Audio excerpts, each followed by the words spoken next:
Olá, pessoal. Então, vamos começar aqui o nosso bate-papo hoje sobre a parte de planos e contratos, né?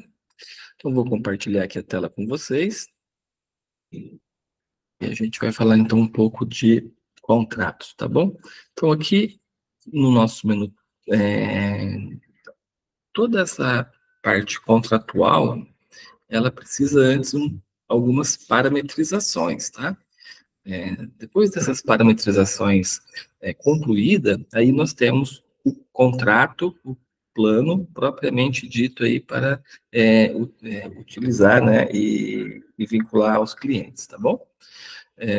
Aqui no menu empresa, clientes, planos, cadastro, é onde a gente vai cadastrar todos os planos, né, que nós vamos comercializar aí para os nossos clientes, tá bom? Eu cadastrei esse plano básico aqui para a gente fazer a demonstração de hoje, tá? Então, vou clicar aqui no lapisinho de editar, ok? E só vou ajustar aqui um valor de adesão, tá bom? E aqui a gente vai fazer toda a parametrização, né? Então, nós vamos colocar aqui o nome do plano, a descrição, vigência que nós vamos operacionalizar com esse plano, a situação, né? Valor do plano e valor da adesão, se houver, né? Desconto por pontualidade, a parte fiscal, então tudo vai ser parametrizado nessa tela aqui do plano. Tá? Depois que a gente tem aqui o plano parametrizado, ele já fica pronto, né, para ser comercializado para o cliente. Tá? Então, eu dei uma breve passada aqui para vocês entenderem de onde que é tiradas as informações, né, que vai ser utilizado quando esse plano for vinculado no cliente, tá bom? E outro ponto importante também, pessoal, é essa situação inicial de contratos, tá? Nesse exemplo que nós vamos utilizar, ele vai estar como aguardando instalação. Mas eu posso colocar qualquer uma dessas situações que estão aqui, tá bom? Então, vamos salvar essas modificações, voltar, e agora vamos para o cadastro de um cliente. Vamos pegar aqui esse cliente também que eu cadastrei agora, veja que ele está inativo, tá? Então ele não tem nenhum plano vinculado ainda, e a gente vai pegar esse cliente aqui como exemplo, esse cadastro, tá? Então, quando eu clico aqui no ícone de contratos, tá? Que é o tema do nosso webinar de hoje, então clicando aqui em contratos, ele vai abrir essa tela onde eu posso fazer a adição de um contrato para o cliente, tá? Então, eu vou clicar aqui no adicionar contrato, tá? Vou selecionar aqui se é um pacote ou se é um plano. Nesse caso, vou trabalhar com plano. Tá? Vou selecionar o plano, ó, plano básico, que eu acabei de criar, que a gente demonstrou ali agora de pouco. Tá? QoS. O QoS, pessoal, ele era utilizado quando o RBX era gateway, né? Então, como que a gente tem algumas pouquíssimas versões que está no modo gateway, então a gente mantém esse nome aqui, esse caractere, né? Aí sempre vocês vão colocar a limitação padrão, tá? Aqui tem algumas informações que é bastante pertinente para fazer a inclusão desse contrato, né? Então, propriamente dito aqui, a adesão, tá? Valor mensal, tá? E desconto mensal. Essa adesão, mesmo que não for cobrado do cliente, tá? A gente mantém essa numeração aí para quê? Para fins de indicadores. Né? Então, esse valor ali ele só vai ser realmente efetivado em cobrança se eu sinalizar que eu quero gerar uma adesão. Tá bom? Senão, esse valor é simplesmente para gerar indicador. O valor mensal do plano é o que o RBX vai usar como base para faturar esse cliente mensalmente. Desconto mensal, tá? Esse desconto mensal, pessoal, é um desconto vitalício, tá? Depois que eu preenchi ele aqui, eu só consigo fazer com que esse valor pare de ser descontado do cliente se eu vier aqui e zerar, tá bom? E outra coisa importante também, esse desconto mensal, ele vai somar com os outros descontos que você oferecer para o cliente. Um desconto por período, né, de permanência, ou um desconto por vigência, tá? Então, esse valor aqui sempre soma. Então, é bastante importante, né, verificar muito bem quando for preencher o valor de desconto mensal, Tá? Então, aqui eu vou deixar o desconto mensal zerado, tá? E o valor padrão aqui vai ser R$100, tá bom? A vigência, tá? Que eu vou classificar a vigência para o plano. Tá? Então, de acordo com o que eu for utilizar de vigência, eu vou colocar aqui o valor padrão, tá? Leitura e vencimento, ou seja, quando vai iniciar e quando vai finalizar esse ciclo e quando ele vai ser cobrado, tá? A assinatura e a data de início, tá, pessoal? Assinatura, né? O RBX interpreta que é nessa data que o cliente foi e fechou o contrato com você, tá? Ó, contratei, tá bom? E a data de início, o RBX interpreta que é a data que ele tem que começar a faturar esse cliente. Às vezes o cliente pode vir aqui, né, fechar comigo hoje, no dia 10, coloquei aqui a informação certinho, mas eu acabo ativando esse cliente só no dia 15. Então, né, de acordo com o que eu combinei com ele, eu vou começar a cobrar somente quando eu instalar o cliente, né? Então, isso é a diferença da assinatura e data de início, tá bom? E se ele está sendo assinado nesse momento, sim ou não. Tá? Então, a gente faz esses ajustes aqui. Geralmente, quando eu faço o input de um contrato no cliente, né, a data de início e a data de assinatura, ela fica igual. Tá? Ela permanece a mesma no primeiro momento. Por quê? Porque, de fato, eu não sei quando esse cliente vai ser instalado ou quando eu vou começar a faturar ele. Às vezes você pode perguntar, pô, Márcio, mas você não acabou de falar que essa data de início aí é a data que o cliente vai ser faturado? Então, se eu colocar desse jeito aí e rodar o faturamento, já vai começar a faturar meu cliente, não vai? Nesse caso aqui, não. Lembra que nós colocamos a situação inicial do contrato para aguardando instalação? Então, isso aí é um gatilho, tá? Que não deixa que esse contrato seja faturado até ele não estiver como ativo. Bom, e aí o sistema tem algumas ferramentas que automatiza isso, né? Quando você encerra um atendimento um atendimento técnico, por exemplo, né? Ele vai ativar esse contrato, né? E ele vai pedir se você quer manter a data de início, né? Ou alterar. Aí você vai e altera a data de início para a data que você está encerrando essa atividade, né? Aí automaticamente o sistema entende que é aquela data que é para iniciar o faturamento do cliente. Bom, isso aqui não é muito novo no sistema, tá, pessoal? Mas também não é muito antigo, tá? Foi nas últimas atualizações ali a situação de local de cobrança. Isso permite que você faça a cobrança, né, de um cliente por bancos diferentes, tá? Então, lá no cadastro do cliente, eu tenho lá toda a parte de parametrização, eu tenho lá a parte financeira, onde eu vinculo um banco, vinculo um convênio para fazer a cobrança desse cliente, né? Imagina que esse cliente vai e contrata um novo serviço com você. Só que esse cliente, por algum motivo, né, o serviço que ele contratou faz parte de um arranjo especial aí dentro do seu provedor, tá? E você precisa cobrar esse plano em um outro banco, tá? Então, você vai vir aqui e vai colocar o banco que você vai cobrar esse plano específico. Aí, quando você faturar o cliente, né, ele vai sair 2 boletos, um boleto do banco A e um boleto do banco B, um respeitando sempre o cadastro do cliente e outro respeitando, né, o que você parametrizou nesse campo, tá? Lembrando que para sempre respeitar o cadastro do cliente, tá? Essa informação aqui deve estar sempre em branco, tá? Sem parametrização. Bom, nós temos aqui agora endereço de instalação, tá? Esse endereço de instalação, ele é importante porque sempre que ele estiver preenchido, tá? Na ordem de serviço que você for gerar para um cliente, quando ele ligar solicitando algum serviço, né? Vai aparecer o endereço de instalação. Isso facilita aí bastante, né? O pessoal de atendimento, BKO aí, né? De verificar para onde que é essa atividade, tá? Quando o cliente tem um único contrato, tá? Não há necessidade de preencher lá no endereço padrão do cliente e o endereço de instalação, tá? Apesar que ele tem aqui um gatilhozinho, né? Que a gente consegue utilizar o mesmo endereço, ó, tá? No caso de cobrança, né? Então, facilita. Mas se esse endereço estiver sempre preenchido, sempre que eu for abrir um atendimento, vai aparecer lá o número do contrato que ele tem e o endereço que está instalado, tá bom? Isso facilita bastante quando, por exemplo, sei lá, eu atendo uma prefeitura, né? Imagina que a prefeitura tem várias secretarias. E a prefeitura fez um pacote comigo lá que é para mim instalar a internet em todas as secretarias, né? E mandar um boleto só para a prefeitura. Então, eu não vou ficar cadastrando várias prefeituras e cada uma colocando um contrato, né?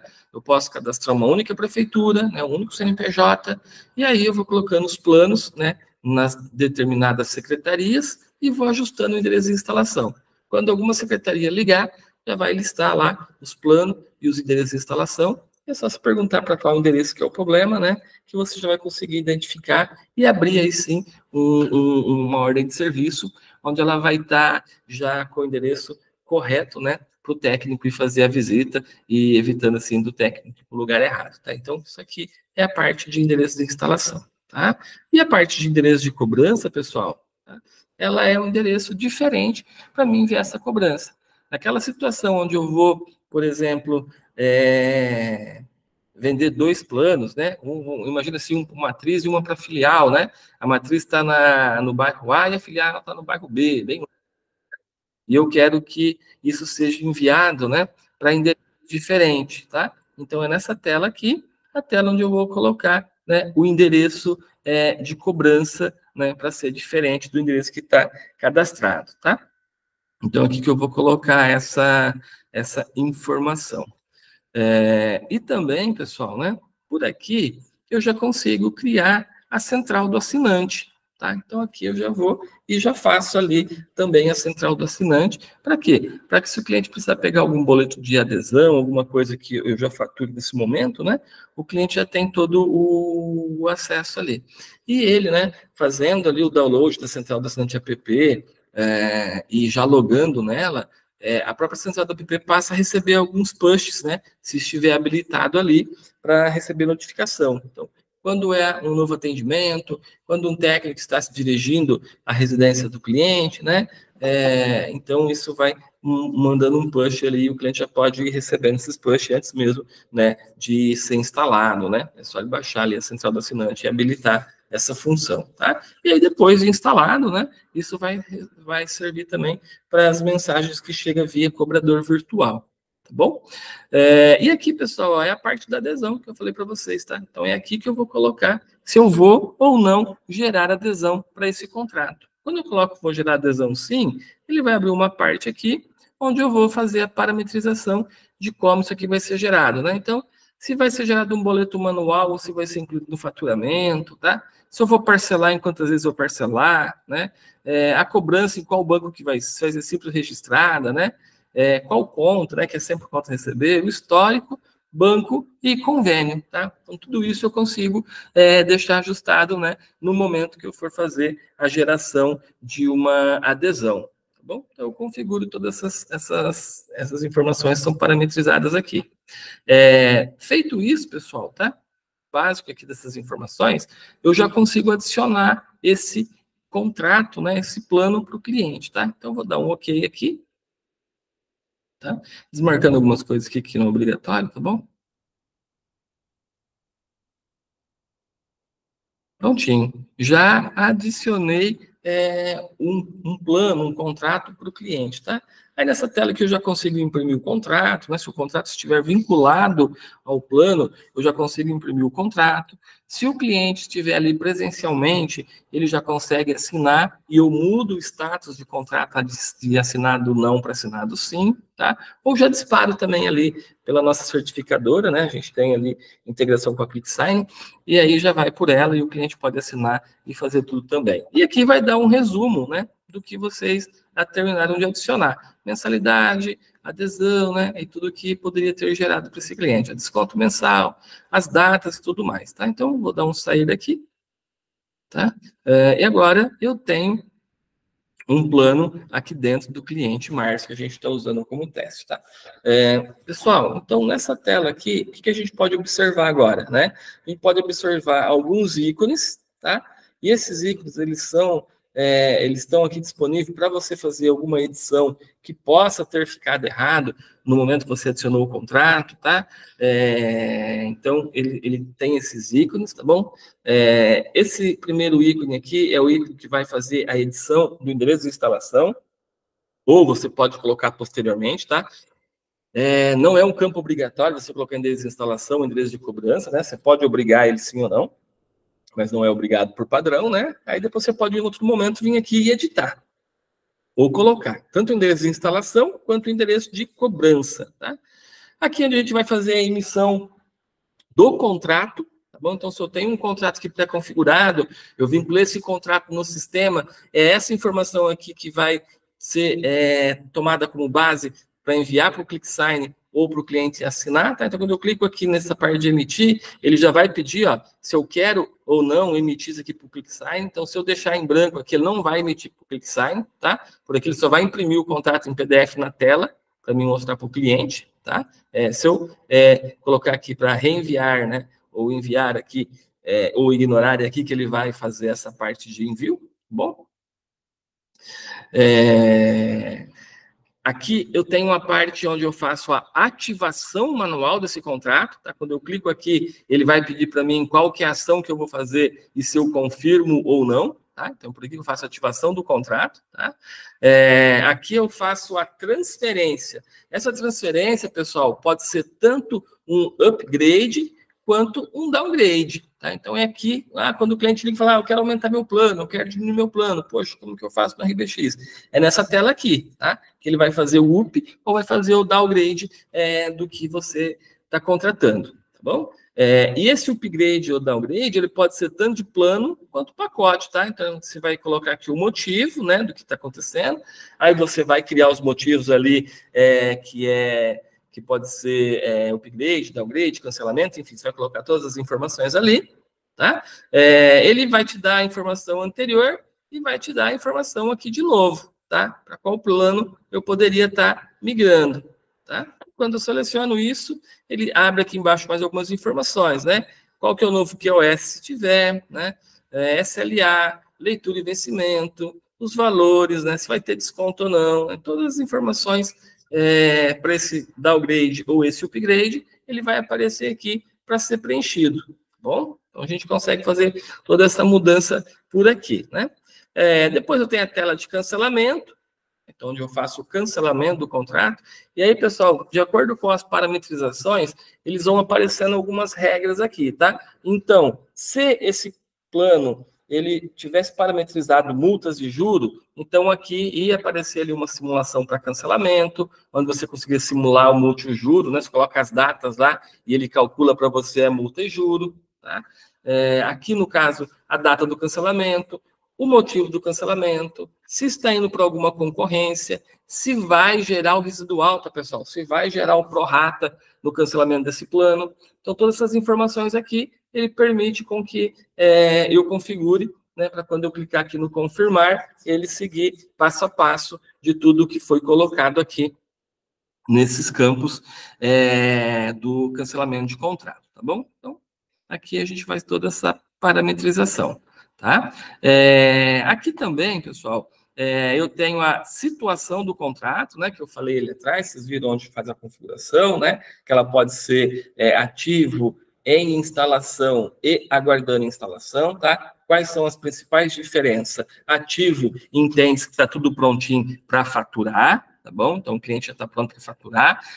Em instalação, tá? Vamos falar primeiro de aguardando instalação. Bom, aguardando instalação, esse contrato ele não vai ser faturado, tá? O cliente não consegue conectar e ele não vai aparecer na situação ali de contrato ativo, tá? Por exemplo, cliente quando está bloqueado, ele aparece no ativo, mas esse aqui, ele entende que ainda está numa fase anterior, então não vai aparecer no relatório do cliente ativo, tem que fazer um relatório específico, né, de aguardando instalação, tá bom?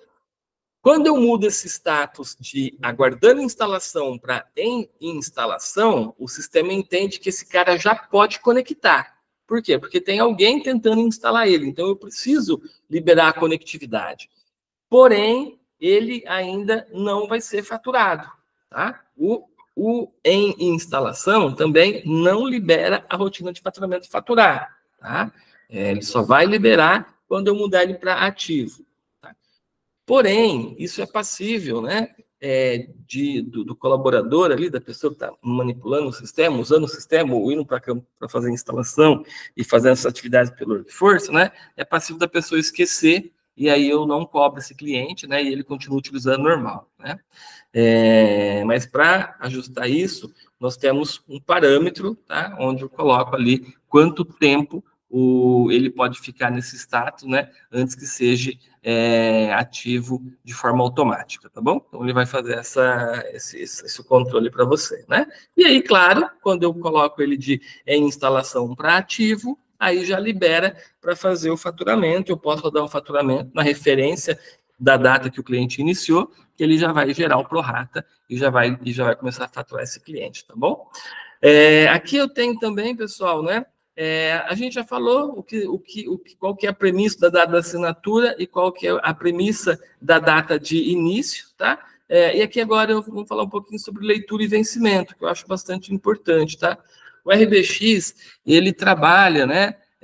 Calculando prorata nas transferências, ele trabalha calculando prorata quando o cliente inicia o contrato, ele trabalha calculando prorata quando o cliente cancela o contrato, né? E também na situação ali das transferências, tá?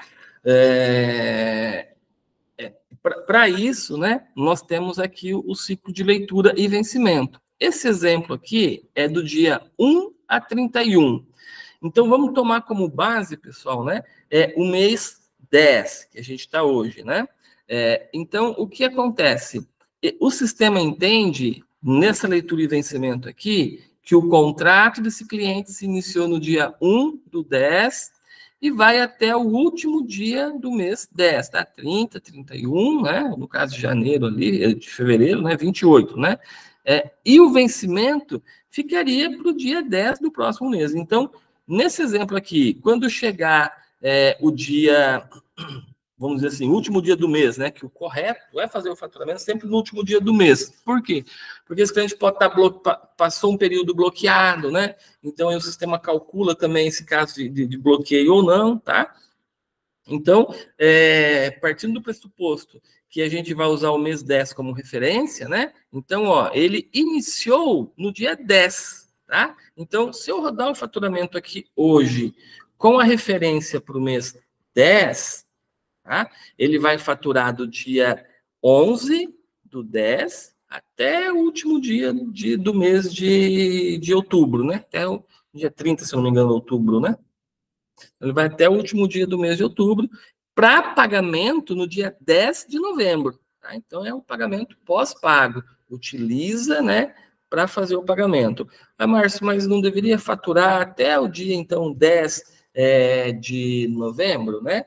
A regra de negócio do RBX, né, entende que não. Esse faturamento ele tem que ficar sempre dentro do período fechado, tá? Esse próximo ciclo, né, que iniciaria ali no 1 do 11 e fosse até o dia 31 do 11, né, aí pegaria o primeiro ciclo completo, né, o cliente vai pagar isso, né, somente lá no mês 12, tá? E aí daí assim por diante, né? E se o cancelamento tivesse acontecido aqui no dia 10, igual o exemplo do início, né? Então o sistema faturaria ele do dia 1 do 10 até o dia 10 do 10 e também geraria esse prorata, né? Assim, consecutivamente, né, para qualquer outra data que você escolher esse ciclo de leitura e vencimento, tá?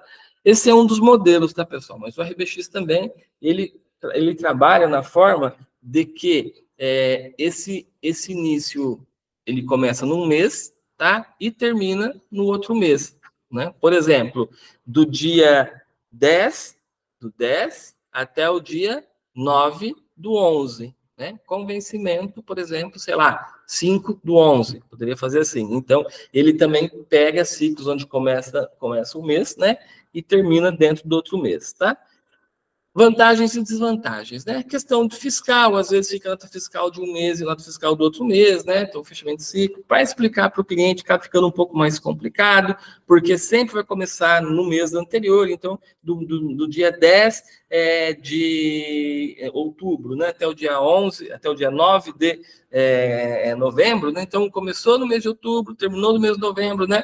Se o cliente cancela na metade do mês, por exemplo, dia 1 ou dia 2 de novembro, né? Então tem esses 2 dias do ciclo que vai pegar novembro, então acaba ficando um pouco mais confuso para explicar também para o cliente, tá bom? Mas a cobrança, ela é justa. Se você pegar e fazer a conta em dias ali, né, vai dar exatamente o que está sendo cobrado, tá? Então, aqui eu particularmente prefiro trabalhar no ciclo de 1 a 31, tá bom? Mas ele funciona ali perfeitamente, né, nos outros ciclos também. E aí você pode, por exemplo, se você quer sempre cobrar 30 dias inteiro do cliente, né, então você vai colocar ali todos os ciclos, né? Então, a gente vai colocar de 2 a 1, de 3 a 2, de 4 a 3, e assim eu vou até chegar no último ciclo do mês, né? Então, aí, sempre que um cliente acessar, eu vendo aquele ciclo para ele que ele está entrando, né? Que vai dar sempre os 30 dias certinho na primeira mensalidade dele, tá? Então, isso também. Só que aí você cria leituras e vencimento ali praticamente todos os dias, né? Então, tem que pôr na balança ali o pró e o contra, tá? Depois aqui ele vai trazer o valor de adesão simbólico. A gente viu que a gente não gerou essa adesão, mas ele traz esse valor simbólico aqui, que isso aqui é utilizado para gerar indicadores, né? Às vezes você quer saber, eu cobro adesão de R$100, mas eu fiz 50 instalação e cobrei adesão só de uma, né? Então vai ter lá, das 50 você cobrou de uma, então 49 ficou sem adesão. Se a adesão for ali R$100, né? Então você deixou de receber ali R$4.900 de adesão, né? Então você consegue para gerar um indicador. O valor, vai pegar sempre aqui o valor bruto, né? Se tem desconto, tá? E o valor total promocional. Então ele vai dar essas informações para vocês também. Esse ícone aqui da notinha de dinheiro, né? O dinheirinho, como o pessoal costuma falar, ele é para configurar desconto por período, tá? Então, às vezes, você quer dar 3 meses iniciais para o cliente um desconto, 6 meses iniciais para o cliente um desconto, né? Ou fez uma promoção para abrir um bairro novo ali, quem contratar naquele dia vai ter tantos meses de desconto nos próximos faturamento, né? Então, aqui que você vai configurar. A informação que você colocar nesse ícone aqui é a informação que ele vai respeitar nos próximos meses, tá? Lembrando que ele vai tomar como padrão a data de início de contrato, tá, pessoal? E ele vai gerar também o proporcional, né? Se o cara entrou na metade do mês ali, a mensalidade dele for R$30, né? Então vai ser só R$15 mensalidade, ele vai dar um desconto proporcional em cima dos R$15 que ele teve de mensalidade, tá? E depois, né, os próximos meses, até acontecer ali o cancelamento, né? Ou terminar esse desconto por período e voltar à mensalidade normal, tá? A informação que você colocar nesse campo aqui, ó, vai aparecer lá no boleto, tá? Então, desconto promocional, né? Jardim X, né? Então, vai aparecer que ele tem desconto referente a essa promoção que ele pegou ali no Jardim, tá bom? Aqui ele vai dar as informações de vigência, né? Se tem vigência ou não, tá? Aqui ele vai dar a informação de vigência restante, né? Então, quanto que ele já cumpriu de vigência e quanto que ele tem de vigência para terminar esse contrato, para facilitar ali um cálculo de multas e juros, né? Também vai te dar essas informações tudo certinho, tá? E depois ali temos os 2 últimos itens de hoje, que é esse AGR e o ASIM, tá? O AGR, pessoal, é agrupamento de contrato, tá? Então, se o AGR tiver sim, e esse cliente que, de exemplo, tivesse mais que um contrato, mais que um plano, tá? E os outros todos estivessem AGR sim, ele ia gerar um único boleto para o cliente, tá? Para pagamento. Aí eu tenho a opção de AGR não. Aí ele não vai agrupar esse contrato, né? Ele vai deixar sempre gerando um boleto diferente, tá? Tem algumas situações também, pessoal, que pode impedir, tá, o agrupamento. Mesmo aqui estando a GR sim. Quais são essas condições? Quando o plano tem contábil configurado, então um tem contábil e outro está sem contábil, ele não agrupa, tá? Se as datas de vencimento for diferente, tá? Ele não vai agrupar também, tá bom? Então tem algumas situações aqui que ele não agrupa. A gente tem sempre que se atentar a essas informações, tá? E o final ali, né? Que é o assinado, né? Esse assinado, ele vai mudar automaticamente se o seu cliente fizer essa assinatura lá pela central do assinante, tá? Então, ele baixou a central do assinante, acessou, e a central do assinante tagueou lá para ele, falou, ó, o Márcio, você tem um contrato para assinar, gostaria de assinar ele agora? Então, sim, né? Aí ele vai pedir para o cara se identificar através da senha, esse é o CPF dele, né? Geralmente, ou RG, você vai determinar essa máscara, né? E ele vai colocar e vai dar um OK, e aí, automaticamente, isso daqui muda para sim, e ele já vira um link, tá? Onde eu paro o mouse em cima aqui, ele vai dar a informação de quando assinou, quem assinou, né? E qual a hora que foi assinado, tá? Então, ele faz isso para você automaticamente quando é assinado pela central do assinante. E aparece aqui, assinado pela central do assinante, tá? Outra situação que ele vai mudar também do não para o sim é se essa assinatura for feita através da ClickSign, tá? Então, se ele recebeu aquela notificação da ClickSign, né? Para ele fazer o scan do rosto, tirar uma foto lá dele, de perfil lá, segurando um documento, né? Enfim, todas as partes de validação que você pode selecionar lá na ClickSign, tá? Ele vai fazer para validar essa assinatura, tá? E essa assinatura daí, ela tem validade jurídica, tá? De forma reconhecida, tá, pessoal? E aí, então, quando concluir esse contrato assinado pela ClickSign, também ele vai mudar para sim, tá? E vai aparecer que foi feito através do painel da ClickSign, tá? Então, você consegue ter esse controle, essa gestão de contratos assinados sim ou não, lá, tanto manualmente quanto através ali dos meios digital, tá? Pessoal, voltando aqui para o agrupamento, uma informação aqui que é legal, tá? Esse agrupamento, eu posso fazer até 99 agrupamentos diferentes, tá? Porque eu tenho aqui o numeral, ó, de 1 a 99, tá? Ah, Márcio, mas como que isso funciona? Ele funciona assim. A partir do momento que você pegou esse plano aqui que eu estou usando de exemplo, colocou aqui o número dele, por exemplo, 70, né? E salvou, se você colocar um outro plano, tá? E colocar 70 também, ele entende que o 70 tem que agrupar com o 70, tá? E aí, simplesmente o fato de ter o agrupa assim, né? Não vai fazer com que esse que tem o 70 agrupa, né? Então, imagina que eu atendo lá uma matriz filial, tá? Essa filial ali eu tenho 50 contratos instalados, né? Só que 5 é da filial A, 8 é da filial B, né? 2 é da filial C, tá? Então, o que eu vou fazer? Eu vou fazer esse arranjo por grupo, né? Então, todos que tiverem com 70, ele agrupa, todos que estiverem com 71, ele vai agrupar, todos que tiverem com 72, ele vai agrupar, fazendo ali esse arranjo, né? E aí eu consigo, então, criar vários tipos de agrupamento, tá? No mesmo cadastro de cliente. Bom? Pessoal, extrapolei um pouco do tempo que a gente costuma passar aqui nessas lives, né? Passou um pouco de meia hora, né? Mas era isso que eu tinha para passar para vocês, e agora eu deixo aberto aí para se alguém tiver alguma dúvida, alguma pergunta, né? Pode ficar à vontade, por favor. Vou parar a apresentação aqui para não ficar a tela infinita, tá bom? E aí, pessoal, né? Junto ali aos nossos canais, vocês podem também estar sugerindo temas de webinar, tá bom? Você pode sugerir que a gente faz aqui também algum webinar bem específico ao tema que vocês sugeriram, tá? Essa parte aqui de contrato, né, é uma parte que é rotina no sistema, mas às vezes, né, a gente acaba esquecendo de algumas informações, então por isso que a gente acha interessante, né, às vezes revisar essa parte de contratos e tudo mais. Beleza, então, pessoal, se não tem nenhuma dúvida, vamos encerrar por aqui, tá? E é só vocês ficar atentos ali nas redes sociais, né? Que sempre é divulgado com antecedência o próximo webinar, tá bom? E até quinta-feira. Tenham uma boa tarde a todos.